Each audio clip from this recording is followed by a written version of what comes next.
Good morning, Quasar Markets Live. You got your main guy, Howard Greenberg, here, the host of the morning show. My partner in crime, Stephen Big Beat, or still in New York. I believe he's at NASDAQ today, so maybe he'll update us from there. I have to start with Bitcoin, right? 98,370 now, the all-time high.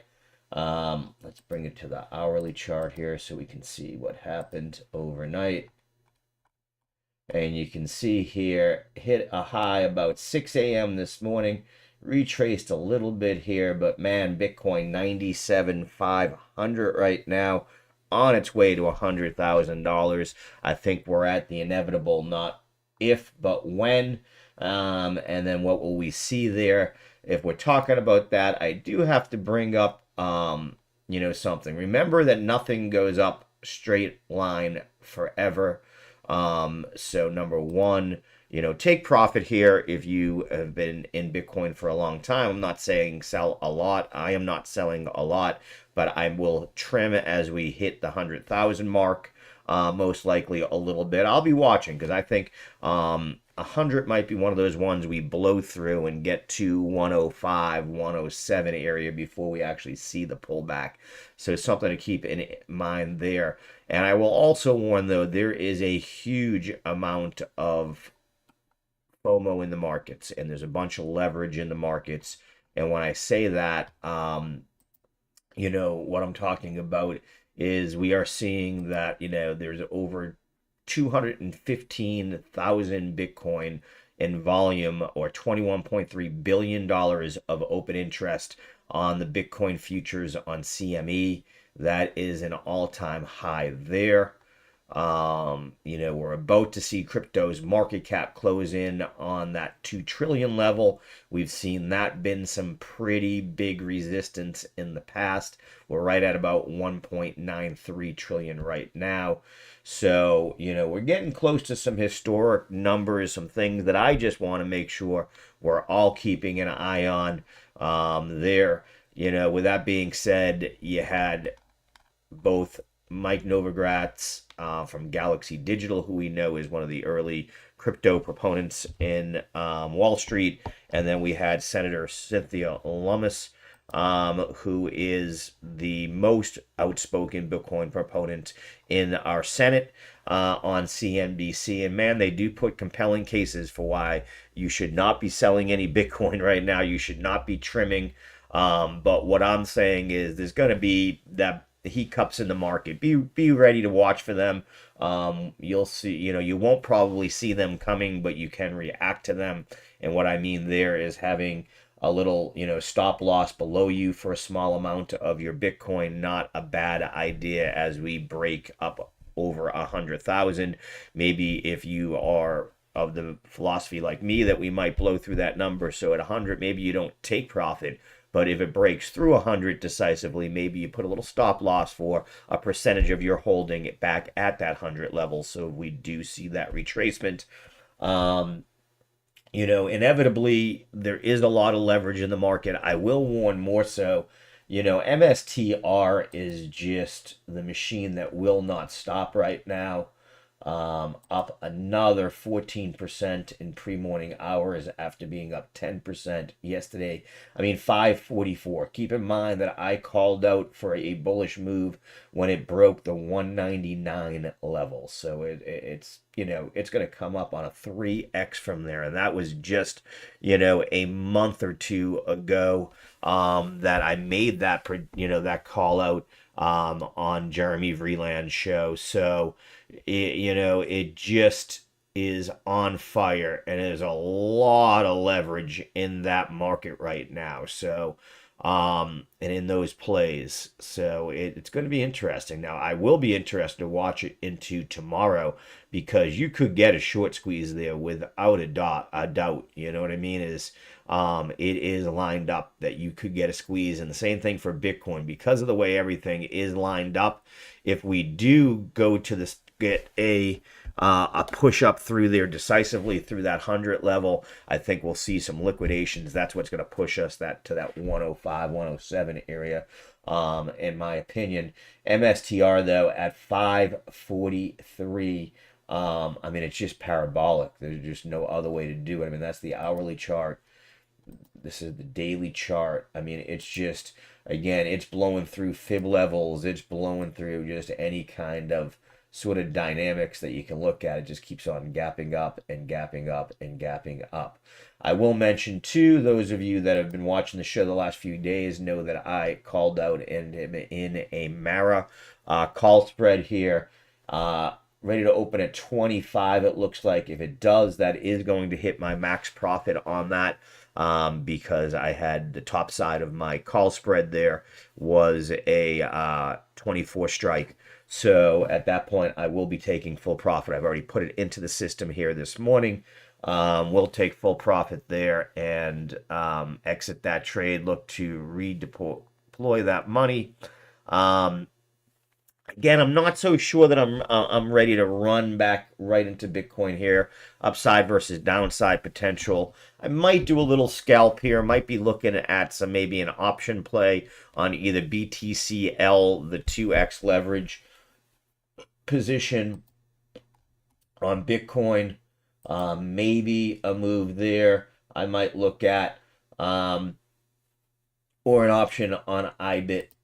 Is another alternative I am considering here on it. So we'll see. Like I said, I am more concerned that our risk reward starting to get to a spot where it's not as great. With that in mind, crypto, Ethereum 33.57 finally catching some wings here, up almost 10% on the day.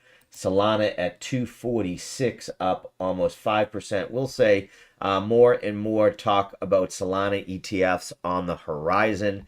As we say that, I also want to mention that I did see a new name mentioned for SEC head here. So let me pull up this article here. And it was saying that speculation on the next chairman of the Security and Exchange Commission continues to swirl. Several names have been floated. We first heard about John Clayton, maybe former SEC head. We know that is out as he has accepted another position within the cabinet. There's been rumors of John Deaton, who ran against Elizabeth Warren, and is a lawyer that was heavily involved in Ripple's suit. There's also Mark Ueda, who already is at the SEC, and we've also heard about Hester Pierce, current person at the SEC. Also, the latest person to be mentioned is SEC lawyer Teresa Goody-Guillen. She is like I said, an SEC lawyer there. Sources are saying Trump wants to overhaul the agency and avoid Gensler's aggressive regulation on crypto. According to Trump's transition team, Guillen, an experienced securities lawyer, is leading the shortlist for SEC chairmanship. So be interesting. She is fairly pro crypto. I think I have some comments here on that. As it said, she was a partner at, or is a partner at Baker Hostetler, which is one of the top law firms in the blockchain field. In fact, I would say the top lawyer or law firm in the crypto blockchain space. So she comes from that, has a lot of experience. They are, part of what we call the Beltway Bandits, and that Baker Hostetler does a lot of work here in the DC area. So that is my quick synopsis of what's going on in the world of crypto. As we look at indices and what's going on in general, we see the SPY set to open up about a half a point, QQQ set to open up half a point. All eyes, of course, were on NVIDIA last night, and they didn't disappoint in that it gave us a little bit of what we've been talking about, right? And what we talked about yesterday specifically with Agnieszka Wood, our trading mindset coach. Yesterday, as the news came out, get this right so I don't give you the wrong information here. So 5 o'clock right here. You can see NVIDIA was trading at about 145. in that range there. It dropped down as far as 139, about a 5% drop as its earnings report came out. They had beats, so we'll get a little bit more into the numbers. There wasn't a whole lot of reason that it should have been going down. And I, in fact, in our Slack channel here at Prosper, mentioned to folks that were sort of, I guess there were a couple of people that had made plays to the downside that were sort of congratulating themselves. Hopefully they were able to quickly exit those, because we have gone quickly from that being a loss into a move up 2% now after losing only about, less than 1 percentage point by the end of trading yesterday. So again, Nvidia looks like it's on its way back up to all-time highs, 149.77, and sort of like Bitcoin, one that I personally can't imagine fading. Don't know that I would buy it. I really sort of liked it, quite honestly, on that pullback. Didn't have an opportunity to sort of jump in there during that time, but something to keep an eye of. Probably should have looked at that Nvidia long version again from T-Rex there, but Nvidia and chips moving up after Nvidia's earnings. You can see a lot of green, a lot of good moves. Marvel, one of the big leaders here, up almost 3% in pre-market hours. I did have here the pre-market big cap winners so far. And they were being led by MongoDB, one of those trading loved ones. It is a software company, very volatile, especially known. I wonder how their volume has been doing. And they've got 1.24 million in volume in the pre-market. They normally do about 1.3 million in volume there. This was really one that you saw a lot of day trading on back a year ago or so. I don't know if it still has that same juice in it that it used to, but man, this sucker could run back in the day. And it's very volatile. So, and it's going into earnings, I think. No, it's not earnings. So this is just 0DT that's moving this thing. So it's one to keep an eye on, though. Again, up about 8%. It's one that can get squeezed to the upside pretty quickly. So definitely one I'm keeping an eye on there. Datadog, another one up nicely, up about 4.52% here this morning after being up about 1.5 yesterday. So another one that's looking really strong here towards its all-time high, 138.61 all-time high there. App Lovin Corp, we know this thing had been on a roll after its launch, after its IPO. It's continuing to move up, gapped up huge earlier this month, and is just continuing to move to the upside here.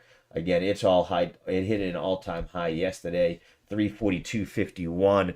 Would not surprise me at all to see that get hit here again today if we see momentum. It's going to be interesting. Do we see continued momentum through the morning here? Seems to me like the market does want to take off based upon what we saw overnight with Bitcoin.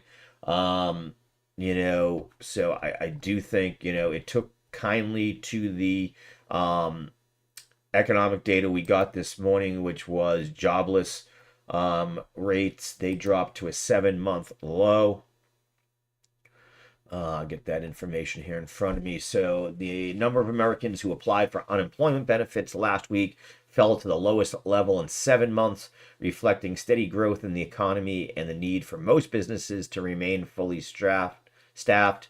New claims dropped by 6,000 in the 7 days ending. So again, it seems like the hurricane stuff going on, all that seems to be working its way through the system like we knew it would. But it is great to see that. Great to see it move in the right direction here.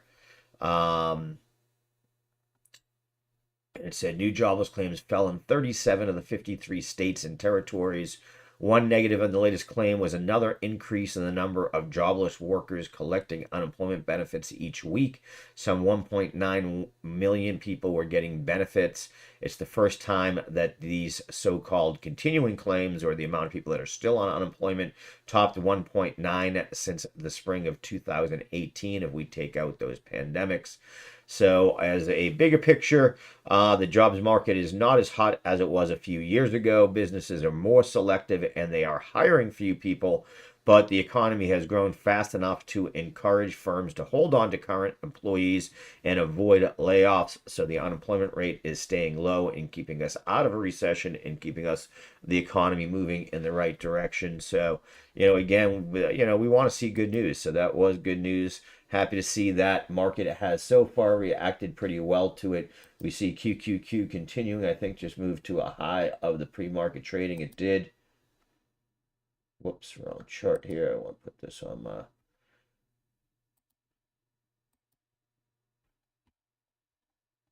Up at 506.50 here.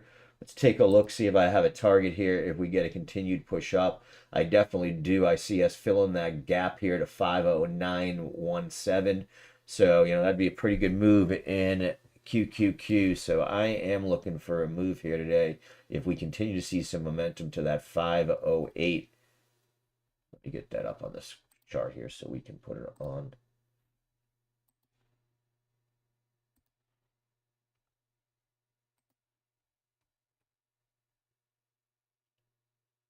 $508.97 I'd be looking for. 508.97 is the spot, or the biggest point where I see us headed here. And I do think that we could challenge that 515 area if we continue to see the momentum. It does seem like today is a day, things seem to be calming down. Russia and Ukraine, while it is not, better, so to speak, seems to be moving in the right direction. Hopefully we'll get some better news out of the Middle East also, and go from there. But it does look like it wants to run here, trying to get to a high of the morning, and if it does, I think we do see us run here.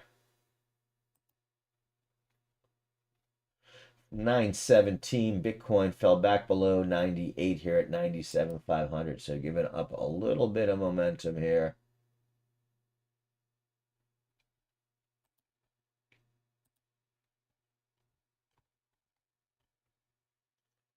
I do think it would be a very healthy retrace to see us retest this 96,782 area here. So that's what I'd be looking at this morning. That's the area that I think is make it or break it. If we can stay above this, we can keep this going. You can see we've now formed a pretty good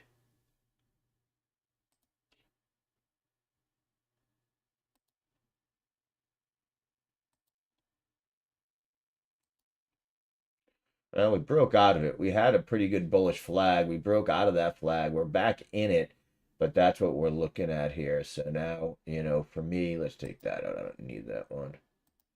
What I would more put in is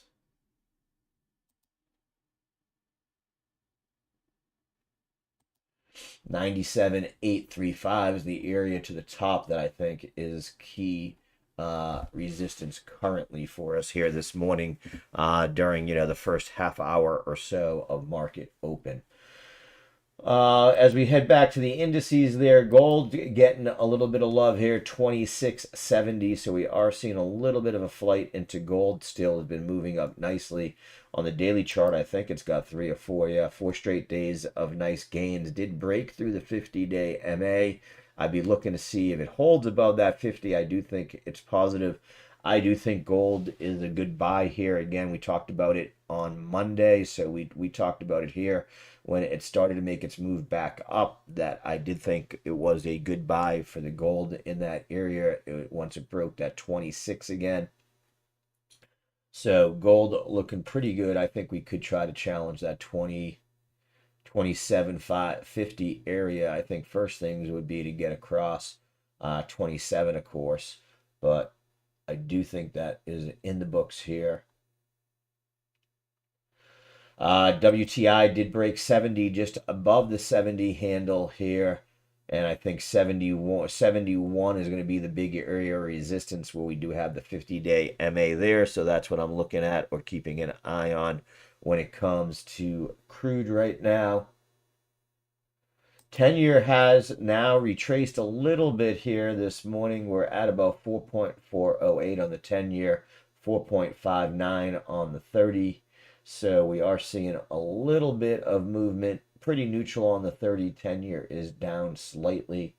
If we look again at the spider indexes, there's 11 of them, and right now almost there's nothing in the red. Everything is either even or expected to open up. Leading today is technology XLE, or excuse me, energy is leading us today. So that's what I'm seeing so far.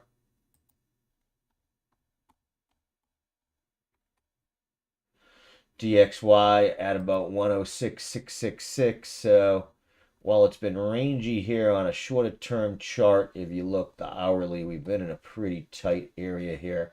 You know, we made that breakout to the downside of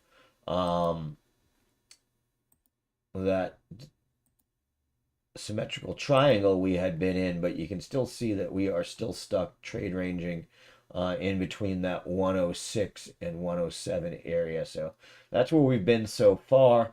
Not a lot of huge moves in the Forex overnight that I saw versus the US dollar. So not much to see there. We are about 9 minutes out from open. Again, things that I was watching, you know, Mara up nicely here at about 25.19, up another 11%. Again, my play or my philosophy on Mara there is that they are like MicroStrategy, starting to raise money through convertible debt to buy Bitcoin for their treasury, not just hold the Bitcoin that they mine. So sort of a double edge there. I do think that as more and more people hear about that, that is going to be bullish for Mara. Give it, you know, I don't think that it necessarily does what MicroStrategy is doing, but it could get just the sympathy play from that. And the way they do it, I think you'll see it start to break through all-time highs, which still gives it room up to 34. So I am still playing Mara here to the upside. We'll look to get back into it with a different option play probably today here.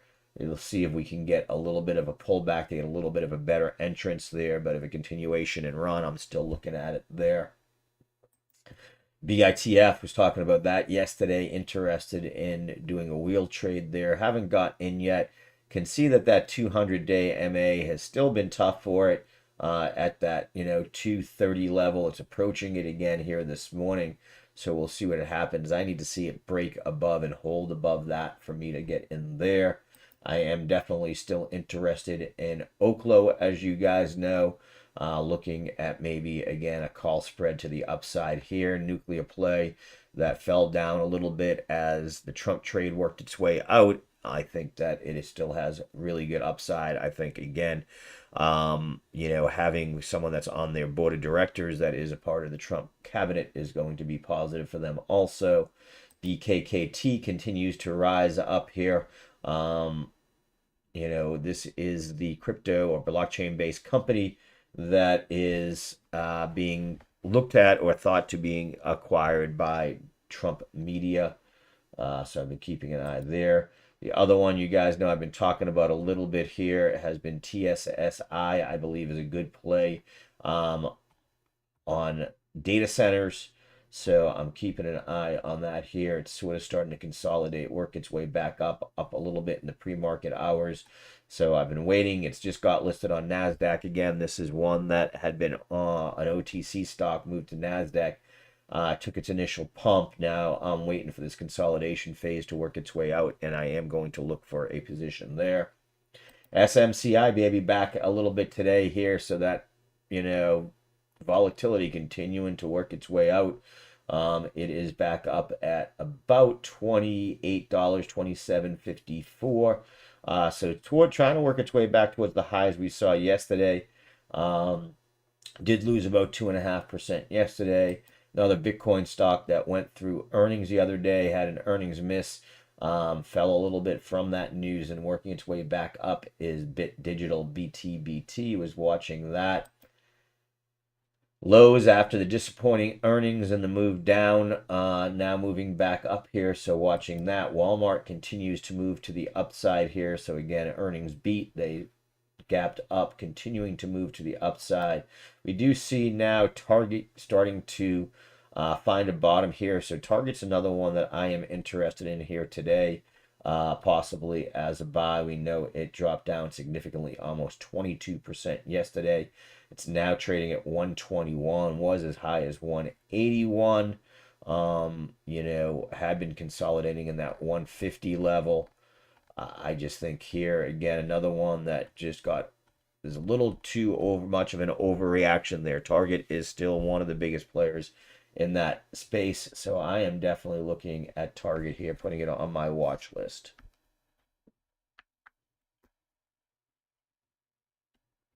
TJX had an earnings beat yesterday, trading pretty flat since then. Palo Alto's one that did move up a little bit yesterday, had an earnings beat, and now has given back all of that and a little bit more. So let's take a little bit of a bigger look into that. And those that don't know, Palo Alto is a big software company.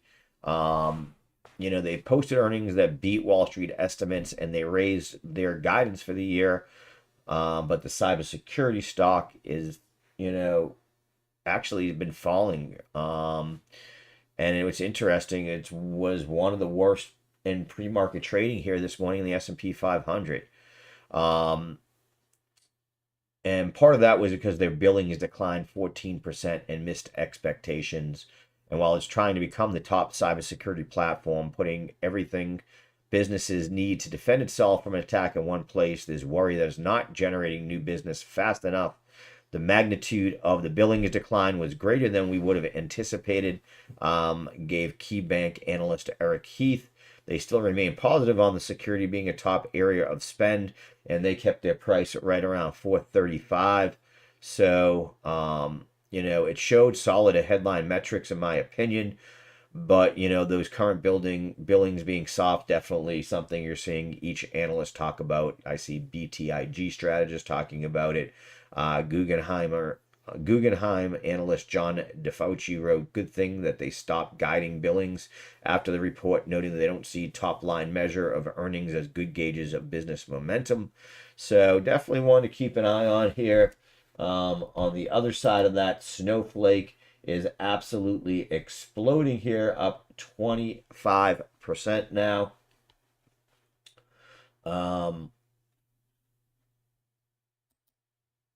And you can see they had a 31% EPS beat, and I'll pull up there more information here.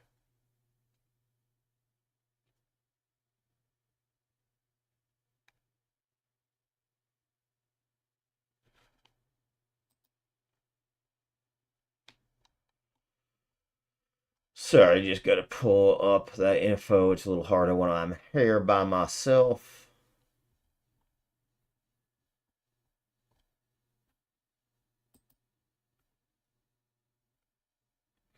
So again, Snowflake up 25% in the early morning hours. They posted a third quarter adjusted earnings of 20 cents a share on revenue of 942 million. So that EPS again, they were looking at 15 cents, came in at 20. So a 31% beat, 5% beat on the top side. Product revenue, which is derived from the consumption of compute storage and data transfer, was 900 million, a 29% increase from the year ago quarter. And then their CEO said that our obsessive drive to produce product cohesion and the ease of use has built Snowflake into the easiest and most cost-effective enterprise data platform. Again, that was from their CEO. The company also said it expects fourth quarter product revenue to be between 906 million to 911. Estimates had been 882. So again, this is the second company. We saw this with Walmart, right? That their guidance raise was above the low end of their new guidance raise was above what the high end of the former expectation was. So definitely good to see that. Their stock, like I said, up over 24% and looks like it's continuing to run here. This one's a one that had already lost some steam earlier in the year. As you can see, gap down after earnings in February, and now looks like it's on its way back up here. You can see again, still got to get through that 200-day MA. Has some resistance here. So I'd be looking to see it broke through everything, excuse me. It's now at this 161 and rising. So you've got room here to 170 for sure. 170. We are now open. Market is moving up. I do want to take a quick look here at what I got going on with my Mara position, see if that does close out here. And if it does, probably try to get into something else. And there we go. It is there. Let's see what it's trading at.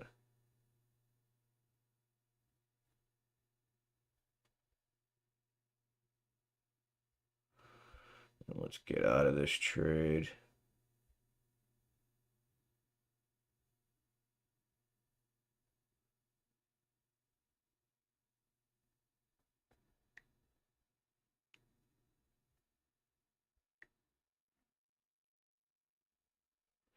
I think I can get out with one of them.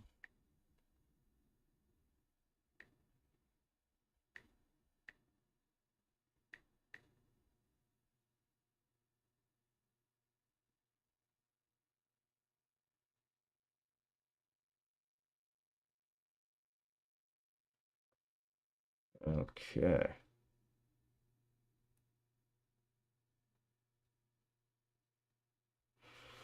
There we go. Okay. So we are got one pending order in there. We'll see what else we like. Let's take a look at what Oklo's doing here on the start. So now down 1.8%. So I actually like to see that. Would like that pull back towards that 1950 level for an entry. So that's what I'm looking at with Okla here.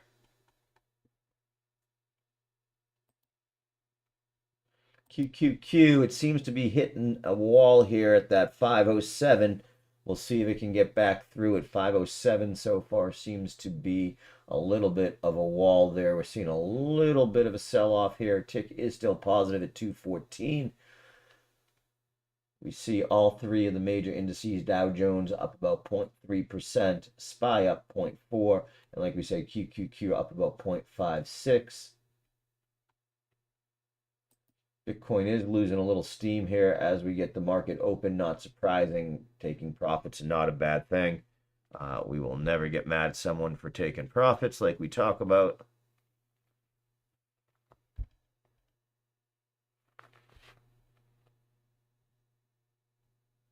Let's see if anything else really catches on here. Amazon down about 1% here. Getting hit kind of hard here on the open. Not sure what's going on there.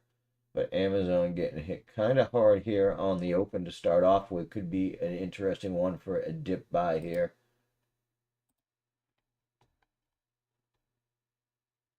I do sort of like this here. One I'm definitely keeping an eye on here, but Amazon down about 1% could be a back play. Falling back down at that 145 level too, so we are seeing a little bit of a sell-off here on certain stocks. Baidu down about 5% on their earnings here today, so do want to keep that in mind. They are down about 5%.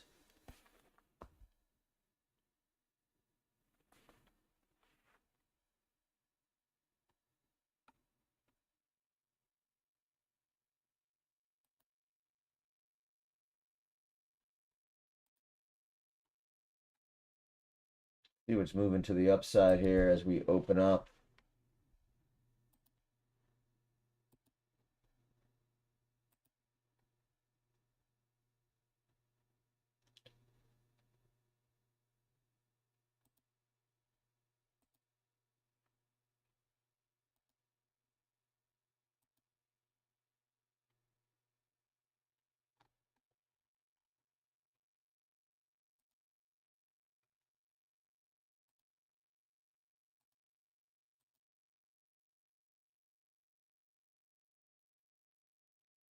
Seeing CERENC up now 37%.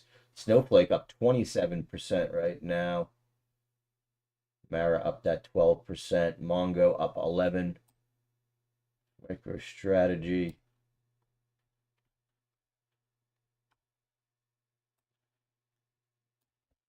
Now we're seeing Momentum Holdings getting a little bit of a run here. Highland Roll getting a little bit of a run.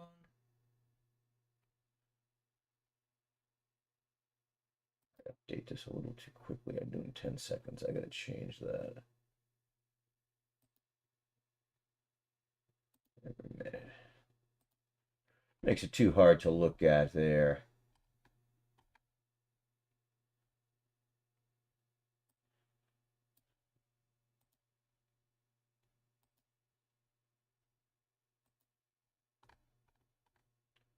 So we do see now it's a mix about 50-50 on up and down across sectors here as we are getting further into the day.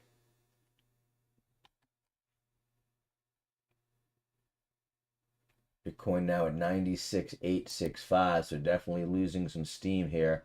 I did actually have right about that area as the level to keep an eye on as we were talking here. I do think we were going to retest that here, so let's see what happens. See if that support holds here. 96.8. If not, we start to have to look down towards that almost a 96 level for a half retrace here.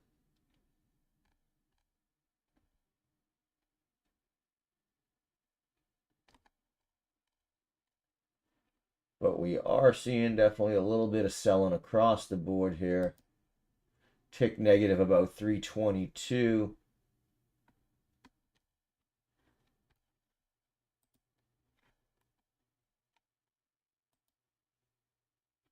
We're definitely seeing a big move up by Cerence here. Cerence. See, this looks like it's an earnings move. Yeah, 80% beat on their earnings and a 14% on the top side. So I don't even know what they do. What do they do? That's a packaged software company. I was not familiar with them, but up 43.97% on their beat here.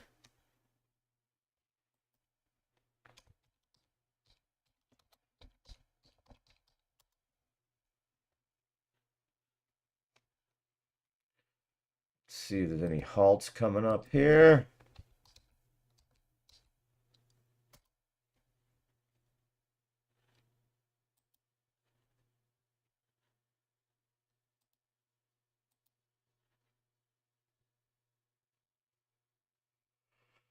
See what we have going on.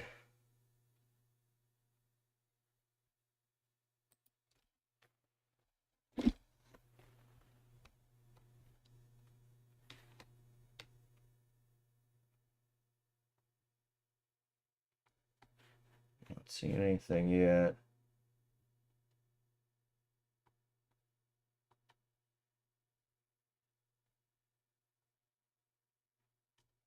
Not seeing anything there yet. I'm seeing gunman attack Pakistani passenger vehicle. Wow, that's never good to see. Seeing a stop here. AHT.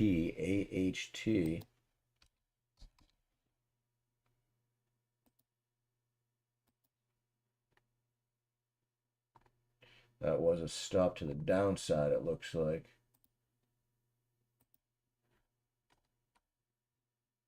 Yes, it was. Nothing too exciting there.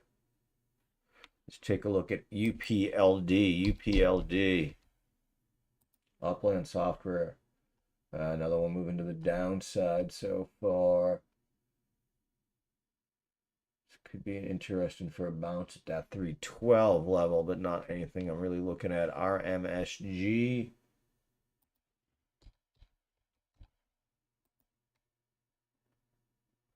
Another one more to the downside. Nothing so far there. Take a look at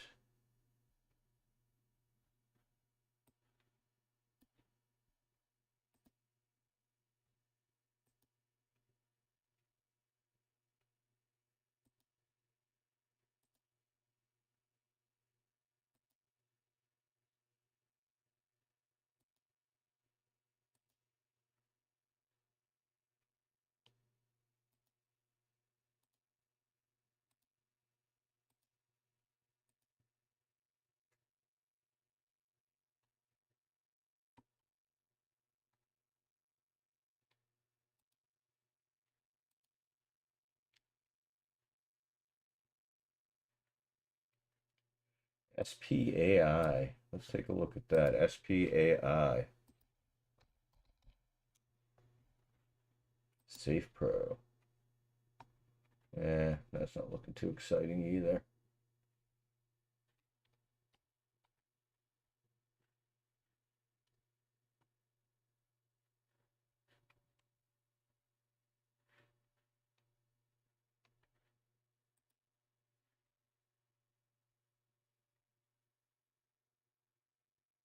PRFX again. PRFX.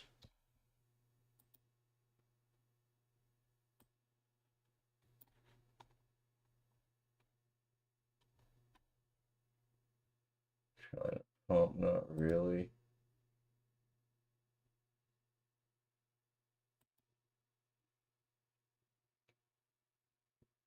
Not seeing a ton of good setups yet. Not seeing a ton of good setups, not gonna lie.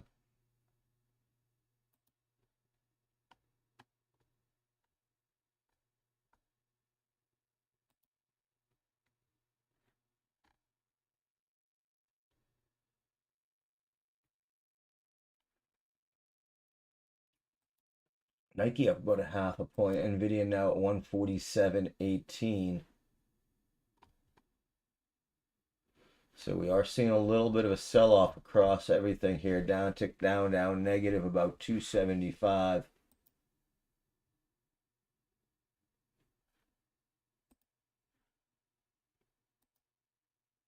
Advanced decline down about 220.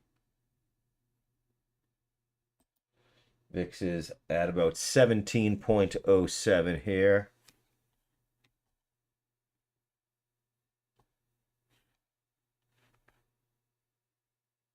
And we do see we've had about a point drop here. So I'm not sure what's got us going on here. Let's see if anything. Not seeing anything across news.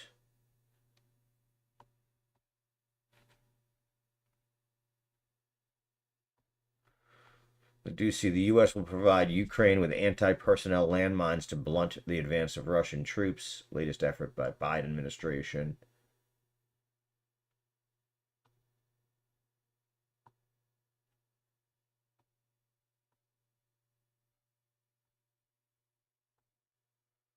Not seeing much else here.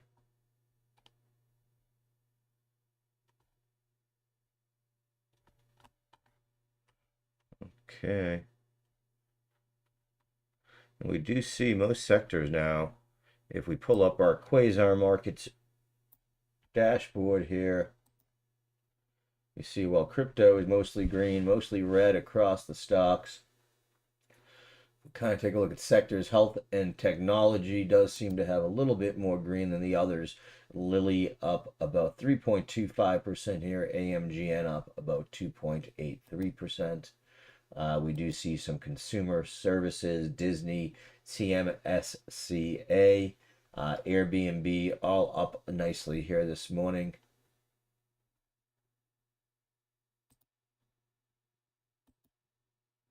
UNH up 4%, Humana up 5.8%. So healthcare definitely catching a bid here today. Healthcare seems to be rebounding nicely. Could be one to keep an eye on here. Looks like we do have a halt here on CATX.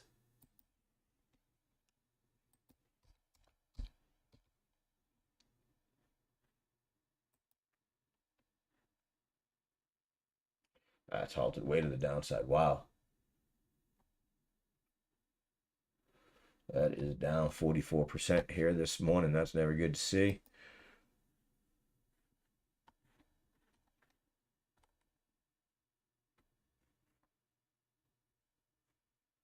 Okay.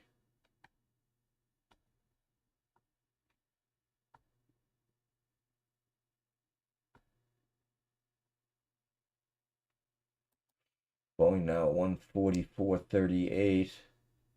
What is Oklo doing for me here? 2047. So that's moving back into the area I wanted to. So that could get interesting for me here. Not gonna lie.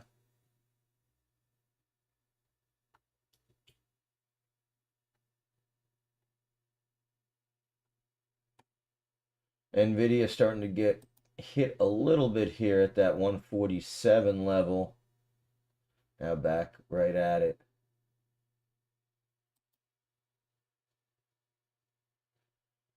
BJ's up almost 2% after a decent earnings there. The big thing that they had people happy about was the increase in their subscriptions. I do have a little news on that.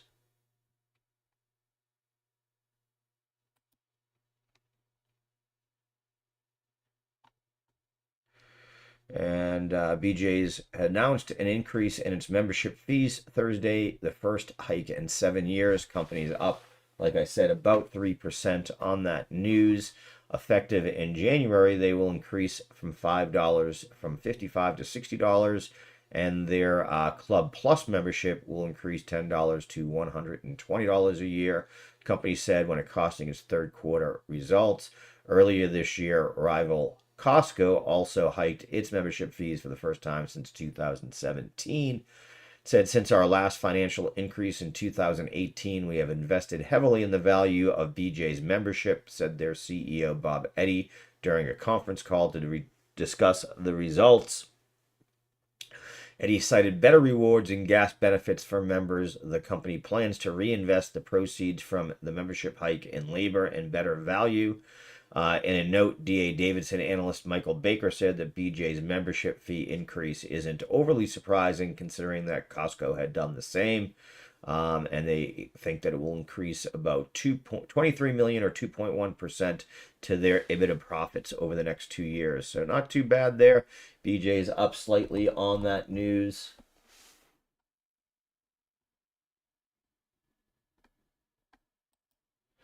Mondo now up. MongoDB now up 12.87. I said this is a runner that tends to squeeze, so it definitely looks like 0DTs have this. Looks like it wants to make a move up here towards that 321 area. Interesting to see that. Datadog up 5.91% here. Another one that is pushing up directly here. Kind of interesting because the only news I really see on them is that the director sold 25,000 shares. Usually insider selling sends people the other way. See another nice mover here by Amentum Holdings, up about 7.9% here so far today. Another runner here.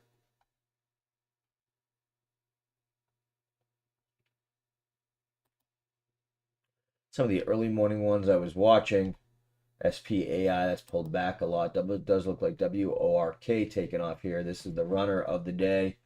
A little late to this now, but this was definitely the one that looks like it's going to be the runner here. I had to guess it just got halted. Let's see.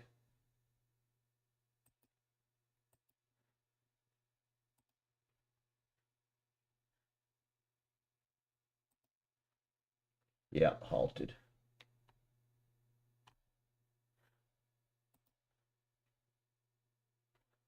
So this one could blast off. It's a little bit taken off for me. I would have liked it more when it crosses VWAP. Didn't have anything set up on it, unfortunately, so that hurts. My fault on that one. We definitely were. I was looking at that before. SKK. There's another one, SKK. Let's take a look at that.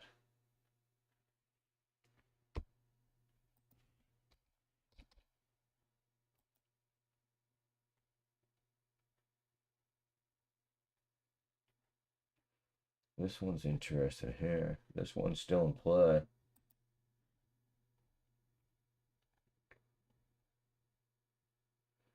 This one, you've got room all the way up to $11. This is an interesting one. I like this play right now. If it can break through this resistance. I got to see it break through 920, though. This is one I would follow at 920 SKK.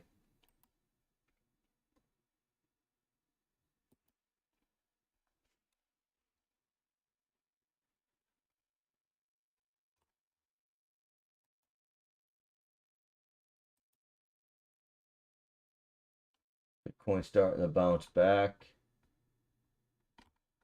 To the tick now positive, so QQQ's gone positive SPY. Here we go. I think we're going to get that run now. We're getting through the first 20 minutes. That sell-off seems to be hitting. Let's take a look at Target here.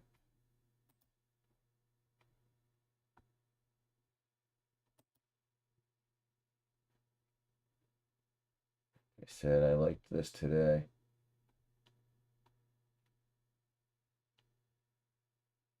I think I'm going to get in on Target here.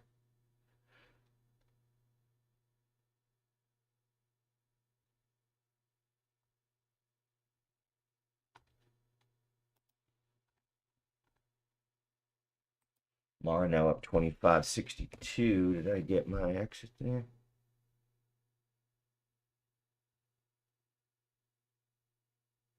No. Huh.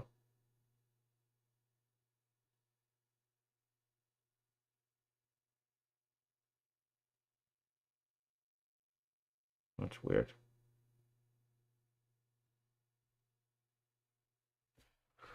Okay. Okay, well, we are going to take off for this morning, but I have a great video for us today. A great interview that I did yesterday with Alan Ellman. Dr. Ellman is the president of Blue Collar Investor. And this is his fourth segment that he's done with us. I'm actually going to play them all tomorrow. But here is this one. Good afternoon, Quasar Markets Live. So happy to be joined today by the president of the Blue Collar Investing Corporation, Dr. Alan Ellman. Dr. Ellman, how are you doing today? Doing great. Always good to be with you, Howard. Always glad to have you here. This is, I believe, our fourth segment here on covered call strategies and the BCI method, the methodology that you guys use there. I'm gonna, stop this for 1 second and get the right screen ending here. Give me 1 second.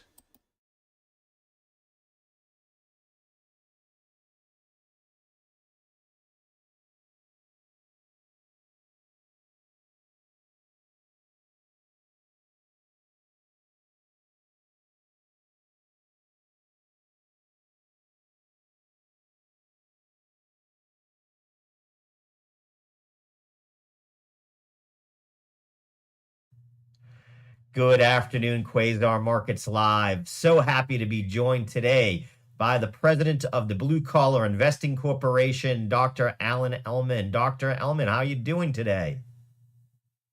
Doing great. Always good to be with you, Howard. Always glad to have you here. This is, I believe, our fourth segment here on covered call strategies and the BCI method, the methodology that you guys use there. At Blue Collar Investing. And this thing was amazing to me. I happened to take a look, and I've actually purchased, I didn't tell you this before we came on, I purchased your exit strategy book on Amazon during the last week, and I have started to peruse, haven't gotten too far into it so far, but I was just amazed at all of the different ways that you have, we've talked about what is the strategy of using covered calls and how you use that to lower risk and how to improve returns in general and how you've done this for over 30 years. So I was wondering if you could talk a little bit more about how you actually manage trades once you've identified them and opened the trades.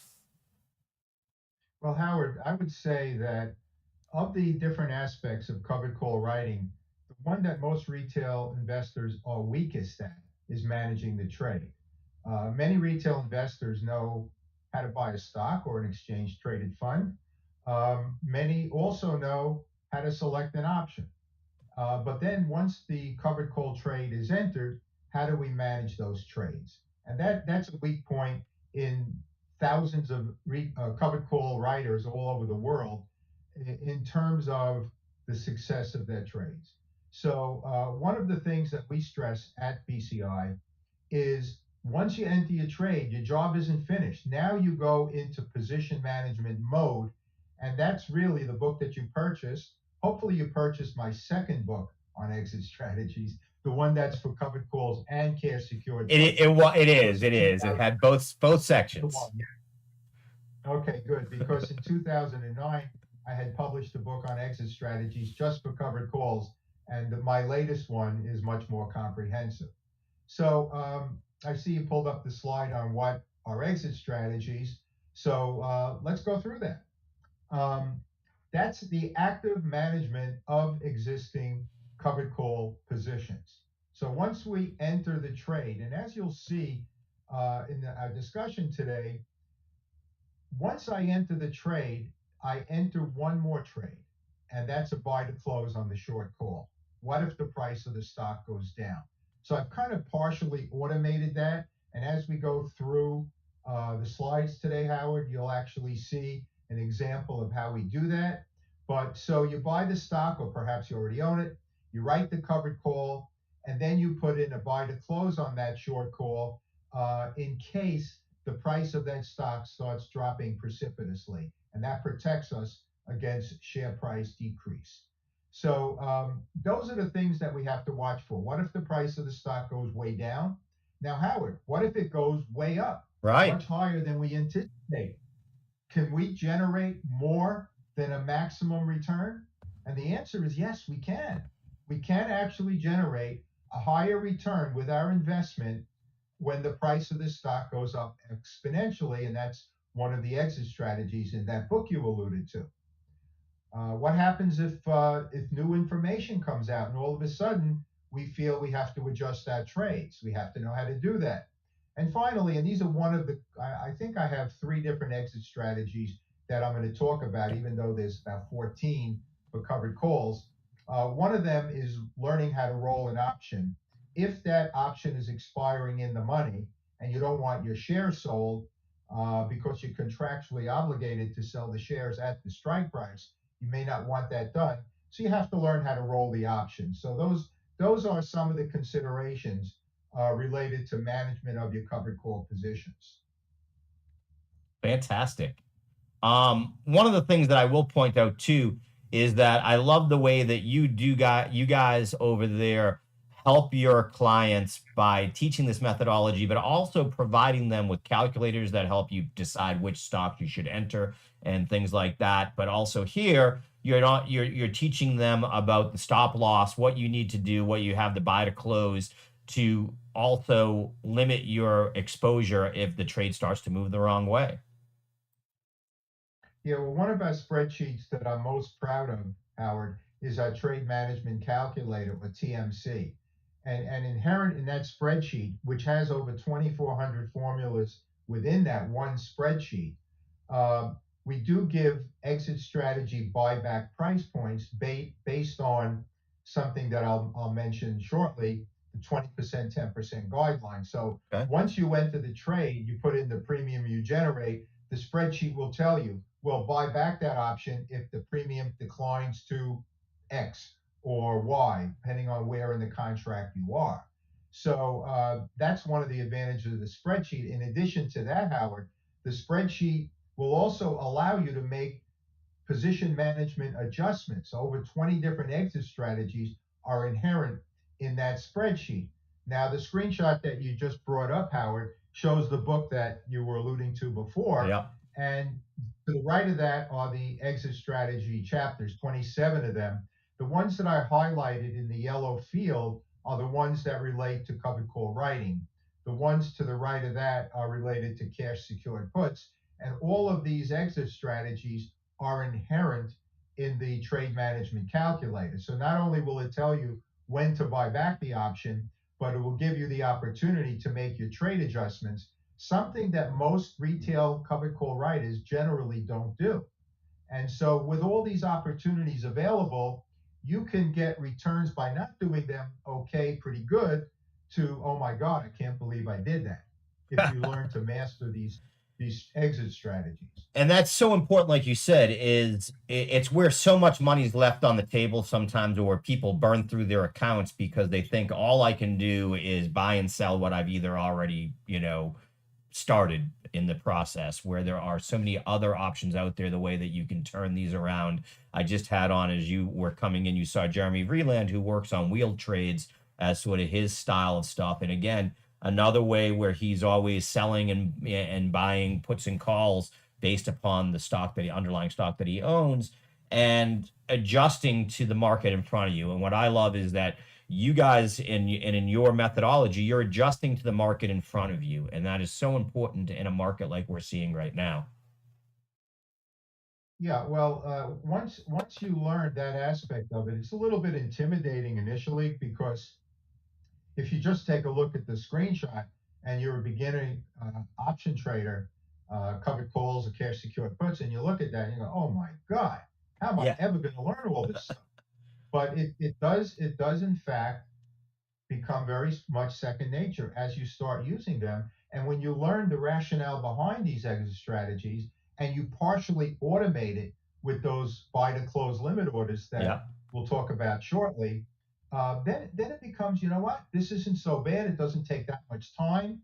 And I kind of get it. And it becomes second nature. And then after a while, you just kind of automatically do it. And your next door neighbor who's not using exit strategies is going to still beat the market most of the time, but is not going to get anywhere near the returns that you're going to get if you integrate these exit strategies into your methodology. Absolutely. That was one of the main takeaways that I had from the book already. And I could see, and already learning myself and looking at these components that I didn't realize were options to use to limit my exposure or to change the way that I'm in the trade already. So I really appreciated it. Howard, all of those exit strategies that you saw in that last screenshot, they were the result of real life trading that I've been doing over the last 30 years. Because when I had a trade and I lost on that trade, I would evaluate how could I have lost less money? How could I have taken that trade and turned it from a losing one to a winning one? And I evaluated I made various rules and guidelines, percentile, buy to close, things like that. And so they're a product of actual real life, not computerized looking back and that kind of thing. It was real life trading. And what you see in that book is something that I've been doing now for 30 years. And, of course, now there's many more than there were 25 years ago. But that's all, everything you see in that book is what I do routinely when I trade covered calls and cash secured puts. Now, the screenshot that you have here, Howard, relates to what I was just talking about before, and that's the automation of the exit strategy process as it relates to share price decline. So back in the 90s, when I started trading covered calls, there are times when, despite all the screening you do, price of the stock goes down. That's just the nature of the market. And I used to say to myself, well, if the price is going down, once it gets down below the break even price point, I'm going to start to lose money. What can I do about it? Well, we're short the call and we're long the stock. The first step to adjust it would be to eliminate the short call. You can't buy back the stock because then you're in a naked options, very risky naked options position, which most retail investors won't get the trading approval for. So the first step involves that covered call, the short call, buying it back. And I said to myself, okay, at what price should I buy it back? And I spent about 3 years using different percentiles. If you're doing a monthly contract, that percentile is going to be different at the beginning of the contract when there's more time value in that premium than later in the contract. So if you take a look at the screenshot that I added to this slide, if you take a look at a 1 month contract, okay, the time value will decline, but not linearly, but rather logarithmically. So you see in the yellow field at the beginning of that monthly contract, the time value will decline slowly. And that's where you have more opportunity to generate more time value profit when you're managing your trades. Later on in the contract, in that brown field towards the end, well, that time value kind of falls off a cliff. So there's less opportunity to generate additional time value premium in the latter part of the contract. And that's why I'm willing to spend a little more money in the first half of a monthly contract, that yellow field, than I am in the latter part of the contract. So it's all based on theta, or time value erosion. And if I could just interject one analogy for your viewers here. Absolutely. Visualize you buying a car and then pulling out of the dealership and the value goes down. And then a month later, it's down even more. And a year later, it's down even more. That's how it works with time value of options as well. It just keeps decreasing.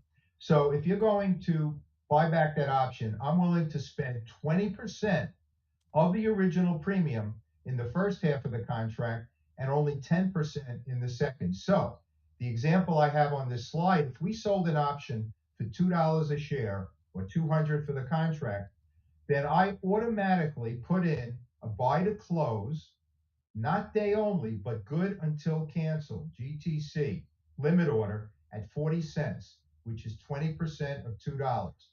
Now, I usually put a note in my calendar the weekend before the last 2 weeks of a monthly contract, and it just says change 20% to 10%. And Okay. that's Saturday or Sunday.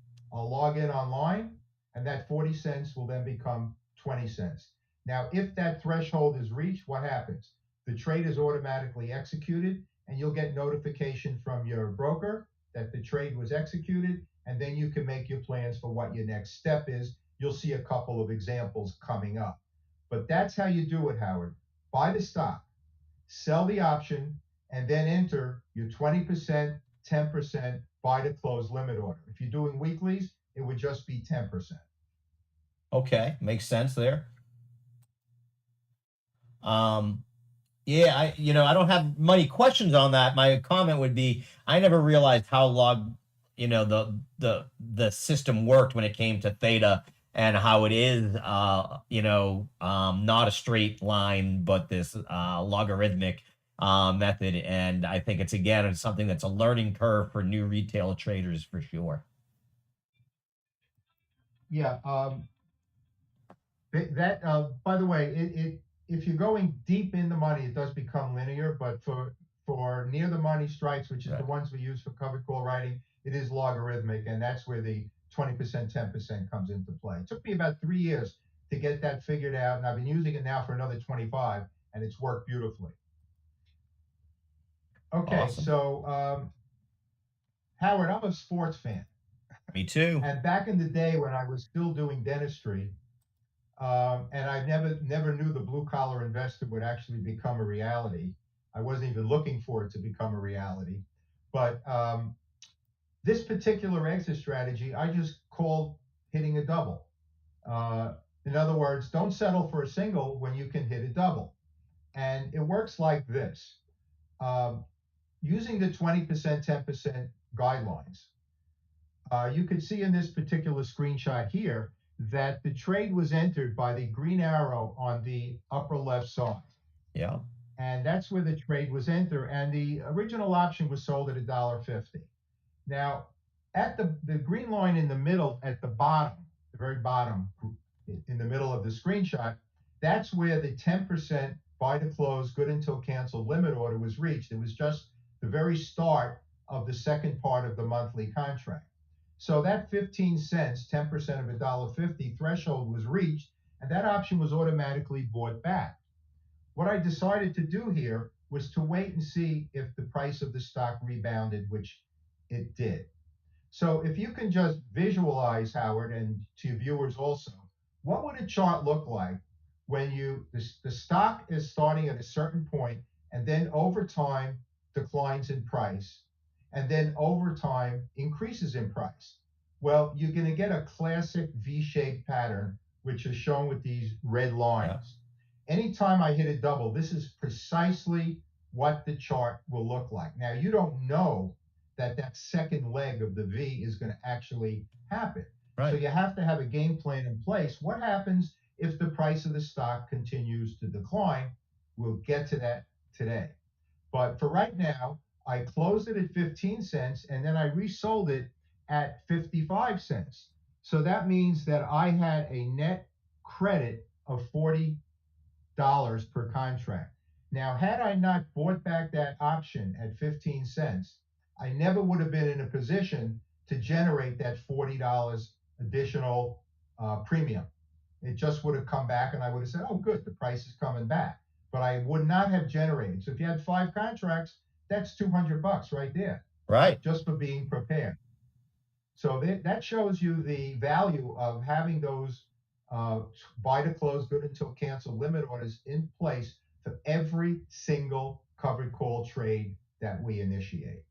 Right. And that is, you've brought up a lot of things there. Number one, these are not back testing and then trying to prove a point. These are based upon 30 years of proven experience where you've seen these work out time and time again and have honed, like you said, your thresholds, your percentages, all of the different levels that you do things at, and it makes a huge difference in investing. And you can see it here. And that's the perfect example right there is that most traders would have gotten that small gain from wherever that initiated, where you start with that first green arrow where it says initiate covered call to that $55 price, but it looks like that was only a few cents, whereas you got to gather that entire $40 through it. So it definitely makes a big difference. Also, Howard, there's a psychological component to this, and I've seen it time and time again with our members. You can't imagine if somebody gets an extra $40, you would think, okay, that's nice. But the feeling you get by being prepared with these exit strategies and generating another $40 a contract, maybe $200 for the 5 contracts, just motivates you even more to master these exit strategies because this is only one of 14 that Right. you can integrate into your strategy. Yeah, no, that's what I mean. Like I said, I haven't even digested a quarter of the strategies that you have in the book so far, because it is. And what I've started to do is put together now a checklist for myself. Okay, if something drops this way, this is what I want to do, a little cheat sheet, so to speak, for myself on it. Just to kind of have it right in front of me in one spot. So I love it. So what happens if the price doesn't rebound and it continues to go down? This is another exit strategy, a very common one used in covered call writing. Is called rolling down. And what rolling down is where the 20%, 10% threshold was reached. The option was bought back. Now you're just long the stock, which is currently at a loss because the price has gone down. And you may wait a couple days to see if it rebounds. You can hit a double, but maybe it continues to decline. And maybe you feel like, well, that's really a product of the market going down. It's not this particular stock. So let me generate additional premium, mitigate losses by closing, which was already closed, the original short call, and setting a new one at a lower strike, but still higher than current market value. So when I roll down to a then out of the money strike. So if the price of the stock goes 55 to 50, then I might, if I had a 55 call in place, I might roll it down to a 52 strike and maybe generate another 30, 40, $50 a contract by rolling down. Now, the disadvantage is that you're capping the upside at a lower price than you paid for the stock. But at that point in time, you're in mitigation mode. Right. Sometimes, stock will all of a sudden out of nowhere come back and you say, gee, I wish I didn't do that. But more often than not, and I should say much more often than not, it will generate additional premium that will help mitigate the loss or sometimes even turn a small loss into a small gain. So you have to be prepared And it all starts with that 20%, 10% buy to close, good till cancel limit order. That's where it all starts. It makes sense. And like you said, is it's not about taking, what was a loss and all of a sudden turning it into a home run.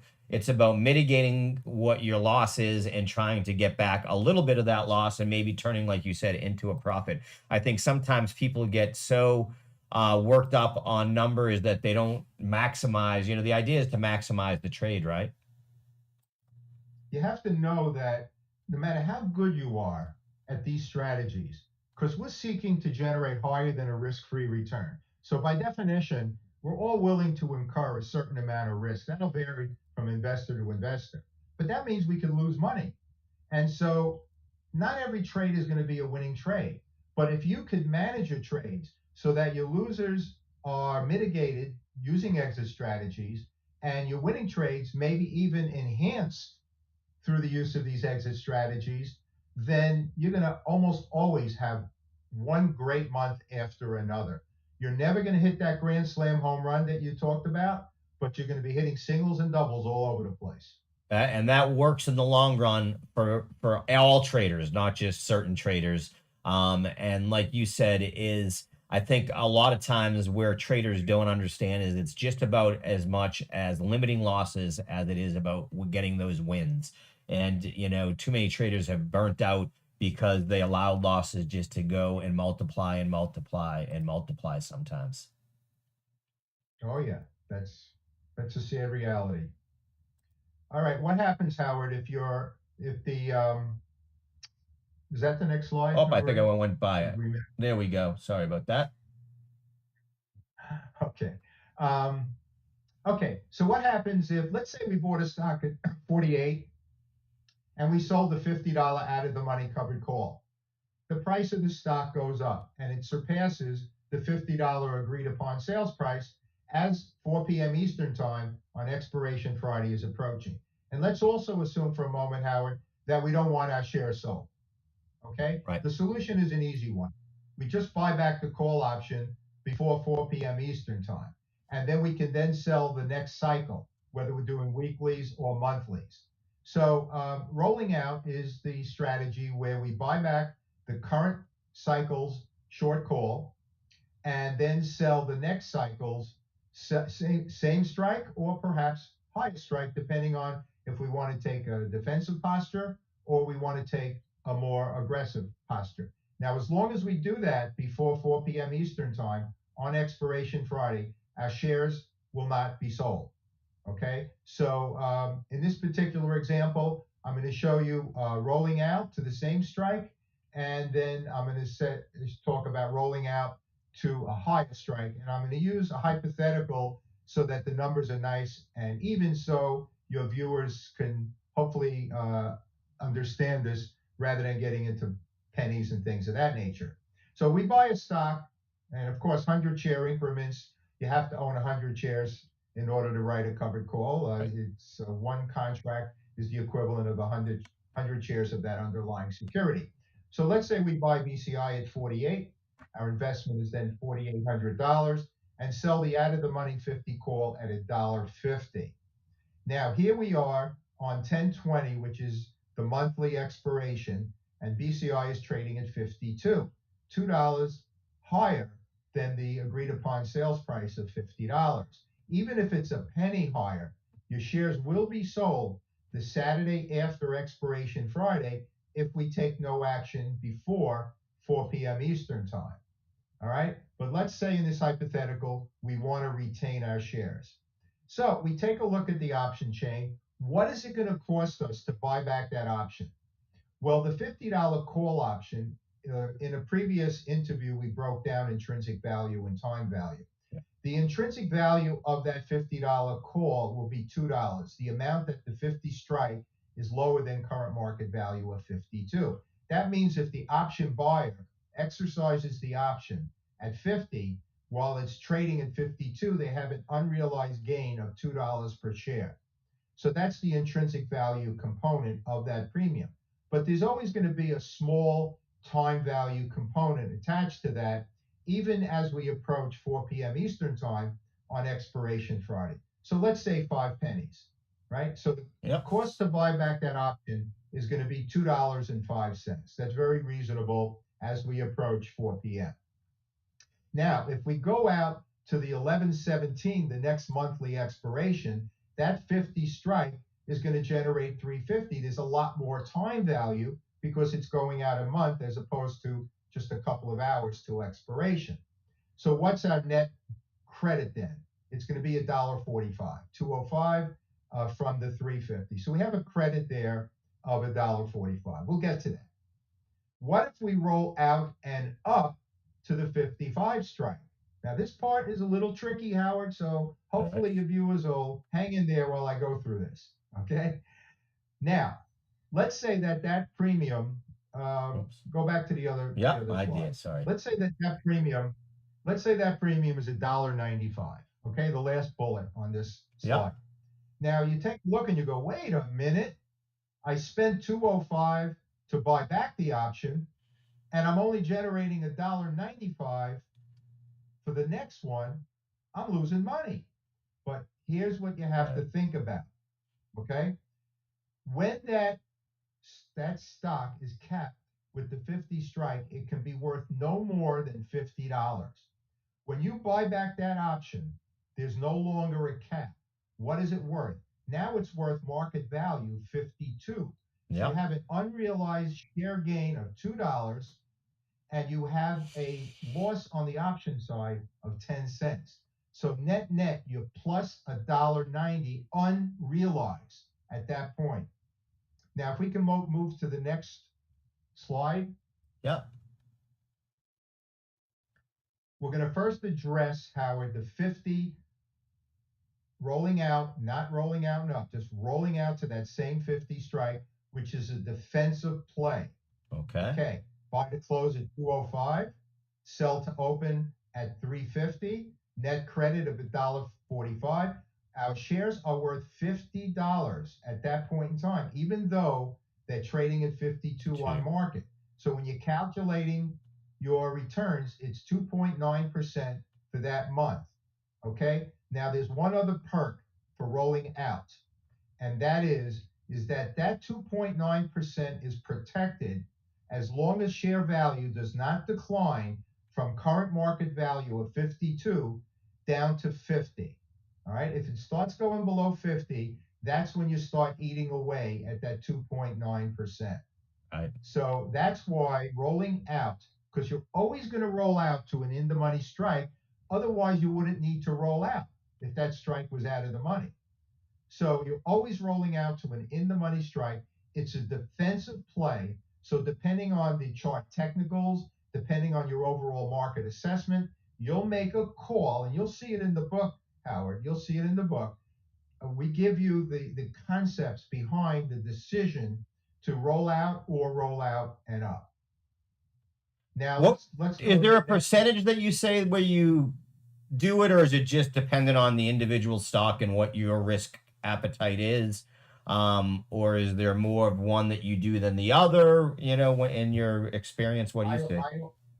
I prefer, if it's a normal to a bull market environment, and the chart technicals are still strong, and most of the time they will be when you're rolling out because the price of the stock is above the strike price. My tendency would be to roll out and up. Okay. However, if there's an event coming up, a Fed announcement, a presidential election, or something that I have some concerns about, then I will tend to just roll out. Now, Okay. one more thing in that regard, I'm glad you brought this up, Howard. Let's say we had 5 contracts of this BCI and we're going to roll out. We're going to roll out, we're going to roll out and up. You know what? I'm a little more bullish than I am bearish on the market. Hey, roll out and up with 3 of them and just roll out with 2 of them. I love You it. can I ride love this, it. you can Yeah, it's either it's way. not black and white. There's There's areas of no big, gray even in that system. I love it. yeah.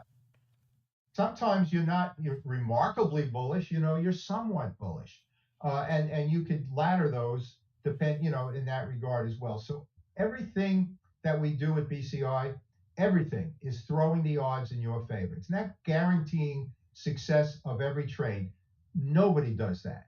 Right. Nobody does that, and nobody has that's trying to beat risk-free returns. Nobody has every single trade with winning trade. No. So what you want to do is minimize your losers, use your exit strategies to mitigate your losers, maximize your winners using exit strategies, and you're going to have a happy life. Absolutely. Okay, so now we're getting aggressive. I love it. We're getting aggressive. We're going to roll out and up. Now, we talked about it before that we're going to have actually a net debit on the option side, which we closed at 205 and reopened the 55 highest strike at $1.95. So, but we have an unrealized share appreciation from 50 because there's no longer a ceiling to the current market value of 52. So we're plus $2 unrealized. We have a realized option loss of 10 cents or $10 per contract. So the net unrealized gain is $1.90 per share, 190 per contract. Shares are still only worth 50, and that means we have a return of 3.8% with a caveat. And that caveat is the following. BCI could still go up from 52 so we actually have an opportunity to really hit a home run with this one and make over 7% for the Wow. month. So if you kind of like the market conditions, if you like the chart technicals of that security, then you're going to tend to roll out and up. But the mistake that a lot of covered call writers make is they just focus in on that option loss without understanding that the reason there's an option loss is because you paid $2 of intrinsic value to buy back that option. Right. And you have to account for that with that unrealized share gain. Absolutely. Yeah. It's not, the trades are intertwined. You can't look at one without the other.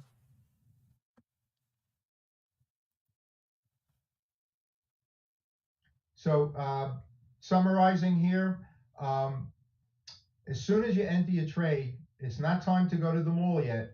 You've got to put in your 20%, 10%, buy the close, good until cancel limit orders. That's very important. You put that in, and good till cancel means that it stays there until you would instruct your broker otherwise, Right. or until the contract expires. Um, and so that has to become an integral part of your strategy. And you have to have a plan in place. You have the book, Howard. You know, you saw chapter upon chapter of situations where you can mitigate losses and enhance your gains. Understand that you are going to have some losing trades. But just as long as you have many, many more winners than losers, and you've mitigated losses and enhanced gains, you are going to have month after month after month of beating the market most of the time. That in a raging, raging bull market, that might not be the case, but there you would have to adjust the strategy a little bit and use deeper out of the money call Yeah. strikes to take advantage of that raging bull market. So there are things you can do even then. And there are other things you could do to figure out those deeper out of the money strikes. Maybe we can get to it at another discussion, but you could use delta and you Right. can use implied volatility to actually get an idea as to how high that strike can go, and you'll actually be able to quantify the risk of that strike actually going beyond that deep out of the money call strike. So, Yeah, it's so to sum important for up, people to realize that volatility, that the options market give us a lot of data that shows us where the expected move of a stock is going to go. I don't think a lot of traders, again, retail traders, I hope our viewers are learning that. We talk about that a lot here. Nvidia today, for example, is going into earnings, and there's about a 14% implied volatility. So you sort of can get a range of what you might see.